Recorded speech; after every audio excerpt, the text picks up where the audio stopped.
Nauwi sa barilan ang operasyon kontra droga ng pulisya sa Calamba, Laguna. Nakatutok si Victoria Tula.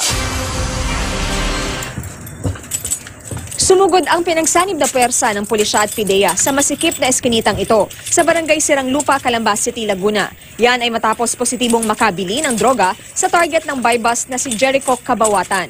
Pero nakatunog daw ang suspect na pulis ang kanyang katransaksyon. Dito na nagkabarilan. Napatay si Cabawatan at nakuha sa kanya ang sachet ng hinihinalang shabu, pati na ang ginamit daw niyang baril. Nanlaban din daw kaya napatay ang drug suspect na si Domingo Borason sa buy-bust operation sa Baaw, Camarines Sur. Nakuha sa kanya ang 8 sachet ng hinihinalang shabu. Sabi ng pulisya, number 9 sa kanilang drug watch list ang suspect na dati na ring nahuli dahil sa pagtutulak.